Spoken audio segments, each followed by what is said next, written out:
गांधी तीर्थ, निसर्गाच्या सानिध्यात महात्मा गांधींच्या जीवनावरील जगातील पहिले मल्टीमीडिया म्युझियम. आजच भेट द्या. गांधी तीर्थ, जैन हिल्स, जळगाव. अधिक माहितीसाठी www.gandhifoundation.net वर विजिट करा.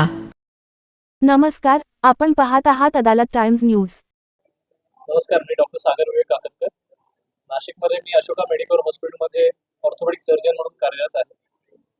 जॉईंट रिप्लेसमेंट सर्जरीज आणि दुर्बिणीच्या शस्त्रक्रिया म्हणजे आर्थ्रोस्कोपी सर्जरीज साठी आम्ही नाशिकमध्ये सगळं आमचं हॉस्पिटल प्रसिद्ध आहे. मी आणि माझी टीम इकडे गेल्या 6.5 वर्षांपासून सर्व्हिसेस देत आहोत आणि आता आम्ही आमच्याच हॉस्पिटलचं एक्सटेन्शन म्हणून जळगावला बघतो आहोत.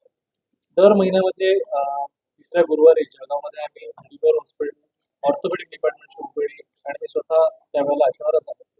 ती ओपीडी चालू करण्याचा मानस आहे आणि येत्या महिन्यापासून आम्ही ती चालू करणार. किती वर्षापासून आपण 2015 साली माझं शिक्षण इन्क्लुडिंग मी पोस्ट ग्रॅज्युएशन आणि माझ्या फेलोशिप्स माझ्या कम्प्लीट झाल्या. 2015 पासून मी नाशिकमध्ये कार्यरत आहे. नाशिक सोबतच मी पुण्याला सर्जरीज करतो आणि मालेगाव दुबई इथे पण 2015 पासून सर्जरीज करतो.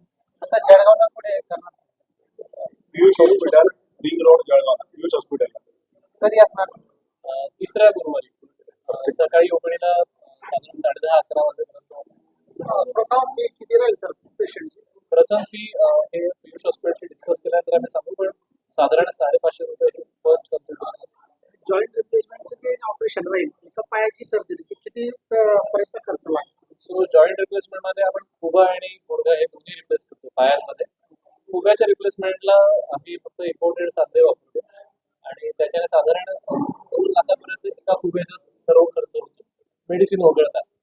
आणि गुडघ्याच्या सर्जरीचं आपण बघितलं तर 1,75,000 पर्यंत नी रिप्लेसमेंटचं पॅकेज आहे. हे आयुष्यमान भारत मध्ये आहे काही?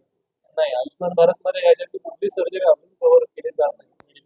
मुख्यमंत्री सहायता निधी मुख्यमंत्री सहायता निधीमध्ये नक्कीच ह्याच्यामध्ये आपल्याला सर्जरीज करून घेता येतात की ज्याच्यामध्ये बऱ्यापैकी अमाऊंट हे पेशंटच्या खर्चाला शेअर केलं जातं आणि त्याचा प्रत्येक रुग्णांना फायदा झाला आहे. मेडिक्लेम तर आहेत आमच्याकडे, जवळजवळ सगळे मेडिक्लेम कॅशलेस आहेत.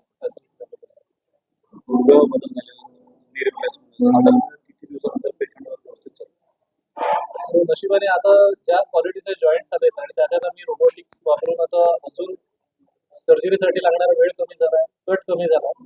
दुसऱ्या दिवशीपासून आपण भरावून रुग्णाला चालताना बघतो. तिसऱ्या दिवशी जिन्याची चढउतर करून बऱ्याच वेळेला 3 दिवसामध्ये रुग्ण घरी पण गेलेले असतात डिस्चार्ज. रोबोटिक्स सोबत काही AI टेक्नॉलॉजी वगैरे. सो अजून एआयचा रोबोटिक्स मध्ये डायरेक्टली जॉईंट रिप्लेसमेंटसाठी यूज होत नाही, पण मे बी पुढच्या काही वर्षामध्ये येईल. आपण ती सर्जरी केलेली कोण?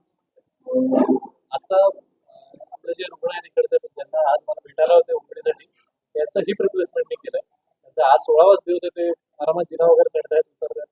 सो आता मी म्हणत असं की हिप रिप्लेसमेंट किंवा नी रिप्लेसमेंट सर्जरीमध्ये सर्जनपेक्षा किंवा टेक्नॉलॉजीपेक्षा त्याच्यातले जे काही कट्स ज्या पद्धतीने घेतात त्याच्यात खूप वेगवेगळ्या पद्धतीने कट्स घेणं आता चालू झालं.